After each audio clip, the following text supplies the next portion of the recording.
নমস্কার বন্ধুরা, আজকের মূলত বগনভেলিয়ার উপর একটি যেটি এপিসোডটি হচ্ছে, এই এপিসোডে আপনাদের সঙ্গে আলোচনা করছি আমি।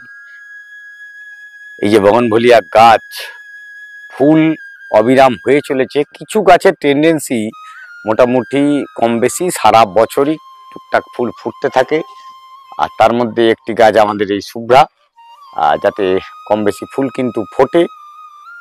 অন্যান্য গাছগুলো সেরকম ভাবে না হলেও কিন্তু শুভ্রাতে হয়, আমি দেখেছি কম বেশি ফুল আসতে থাকে। আরেকটি ব্যাপার, এই যে কম বেশি ফুল আসা, এই কম বেশি ফুল আসার ব্যাপারে যখন আমরা ভাবতে থাকি যে একটি গাছ থেকে দুটি গাছ, দুটি গাছ থেকে তিনটে, আজকে বর্তমানে আমার এখানে 45 থেকে 50 খানি গাছ হয়ে গেছে। এই 50 খানা গাছ যখনই তৈরি হয়েছে, এখানে গ্রাফটিংও আছে, নন গ্রাফটেড গাছও আছে, রুটের গাছ রয়েছে, যেগুলো আমরা কিন্তু সবসময় ভাবি আমার সব কটা গাছেই সুন্দর হয়ে ফুল হয়ে একসঙ্গে আমার বাগান যেন সত্যি বাগান বিলাস হয়ে থাকে। আর এই বিলাসিতার ব্যাপারটা যখনই চলে আসে তখনই আসে থাকে তার ক্ষতির কারণ। আর এই ক্ষতির কারণ বলতে ঠিক কি? ক্ষতির কারণ বলতে এখন যে গরমকাল, এই গরমকালেও আমরা কিন্তু গাছের র্যাপিডলি ফুল আসার জন্য গাছের প্রতি কিছুটা অত্যাচার করি। অত্যাচার বলতে কিরকম? গাছে প্রয়োজন ছাড়া অতিরিক্ত পরিমাণে খাবার দিতে শুরু করি, সেই খাবারে কেমিক্যাল সারও ইউজ করি, অনেক সময় নন কেমিক্যাল ইউজ করি। যাই হোক, যে যেটা প্রেফার করেন সেটা করেন।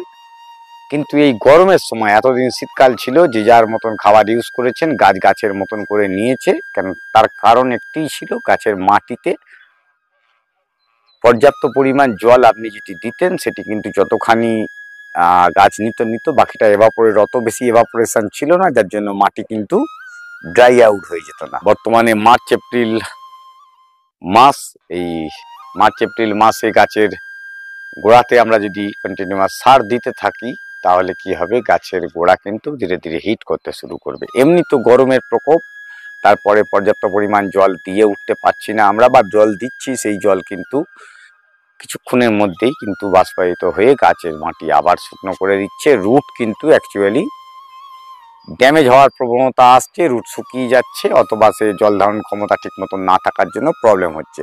এই সময় যদি আমরা প্রতিনিয়ত তার গাছে প্রচুর পরিমাণ ফুল পাবো বলে যদি সার দিই, তাহলে কিন্তু ফুলের আসার থেকে খারাপটার দিকে যদি চিন্তা করি, তাতে হবে গাছের ক্ষতি। তার কারণ হচ্ছে, সেই সময় গাছের পাতা ড্যামেজ করবে সবচেয়ে প্রথম, পাতাগুলো ধীরে ধীরে পুড়ে যাবে, পাতা কার্লিনেস এসে যাবে, পাতা কুঁকড়ে যাবে, আর সবচেয়ে বড়, গাছের রুট কিন্তু পচিয়ে দেওয়ার সম্ভাবনা আসবে।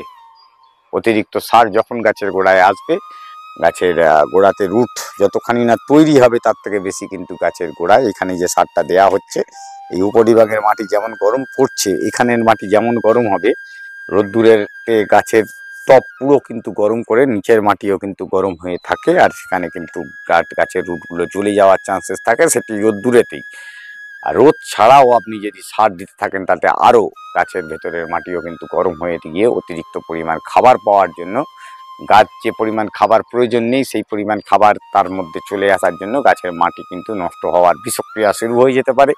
আর এই বিষক্রিয়া থেকে গাছের কিন্তু অবশ্যম্ভাবী মৃত্যুরই চান্স আসে সব থেকে বেশি। যাই হোক, এই যে মার্চ মাস, এপ্রিল মাস যেটি বলুন, বিশেষত এপ্রিল মাসের কথাই বলছি, এপ্রিলে উত্তরোত্তর টেম্পারেচার বৃদ্ধি পাবে। তো এই সময় গাছে আমি এখন তাহলে কি করব? এই সময় গাছে সবচেয়ে বেশি প্রয়োজনীয় জিনিস হচ্ছে মালচিং। মালচিং বলতে, আপনি মালচিং অনেক রকম জিনিসে করতে পারেন। সেটি হতে পারে আপনার বাড়ির যে পচা পাতা, গাছের গোড়ার পাতা যেগুলো পড়ে আছে, সেইগুলোকে গাছের গোড়ায় আপনি রেখে দিতে পারেন। একদিক দিয়ে গাছের পাতাগুলো যেমন দিলেন, ওগুলো ধীরে ধীরে পচে কিন্তু ডিকম্পোস্টিং হয়ে হতে মাটিতে কিন্তু অটোমেটিক সার জেনারেট করতে থাকবে, তাই খাবার পেয়ে যাবে। কিন্তু ডিকম্পোস্টিং করা আপনি দেবেন না, নর্মাল পাতাটি দেবেন, ধীরে ধীরে শুকনো হয়ে পচে ও কিন্তু খাবার ওকে দেবে। ফার্স্ট।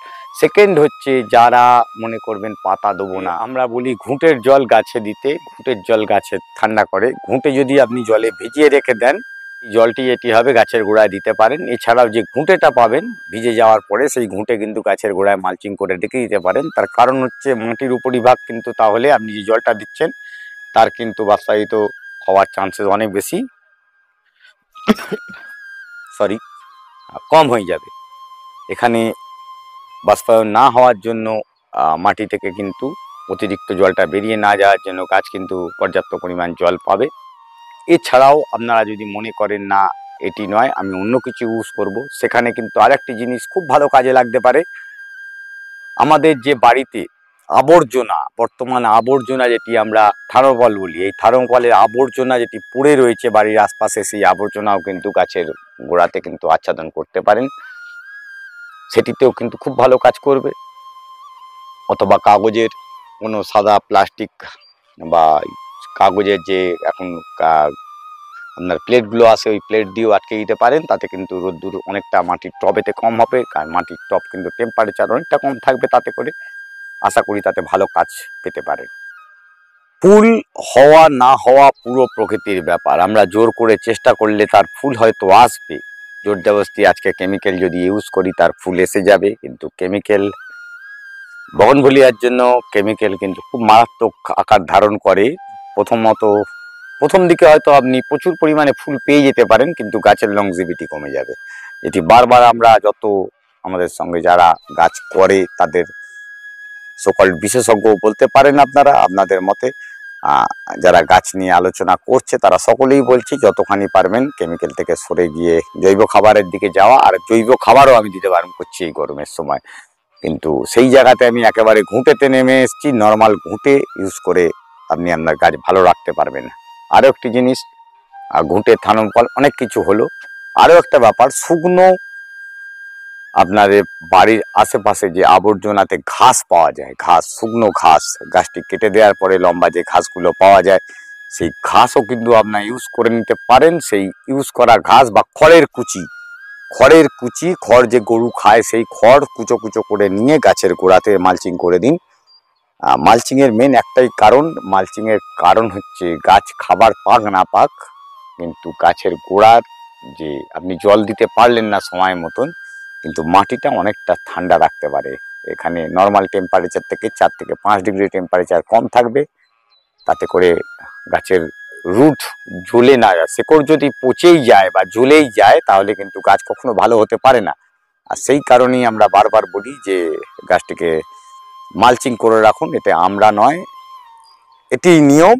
আর এটি যারা বাগানিরা গাছ করে, মোটামুটি যাদের একটু গাছের ওপর ধ্যান ধারণা আছে, তারা কিন্তু সবাই গরমের সময় মালচিংয়ের চিন্তা ভাবনা করে, কারণ সকলে তো আর বাড়িতে শেডের নিচে গাছ রাখতে পারে না, অনেকে বাড়ির ছাদে রোদ্দুরেতেই গাছ থাকে আর সেখানে তারা মালচিং করে। আরও একটি ব্যাপার, যাদের ওপেন ছাদের ওপর গাছ থাকে, সেই গাছের যদি ওপেন ছাদে থাকে, এটি যদি ছাদের ফ্লোর হয় আপনার, এই ছাদের ফ্লোরের নিচে মানে বস্তা টাইপের কিছু পেতে দিন, তার উপর গাছটি রাখার চেষ্টা করুন। কারণ সিমেন্টের মেঝের টেম্পারেচার কিন্তু আরও 4 থেকে 5 ডিগ্রি টেম্পারেচার বাড়িয়ে দিয়ে এখন শুরুয়াত একদম গরমে, পরবর্তীকালে গাছের পাতার কিন্তু ডগার দিকে দেখবেন এরকম সাইড দিয়ে পুড়ে যাচ্ছে।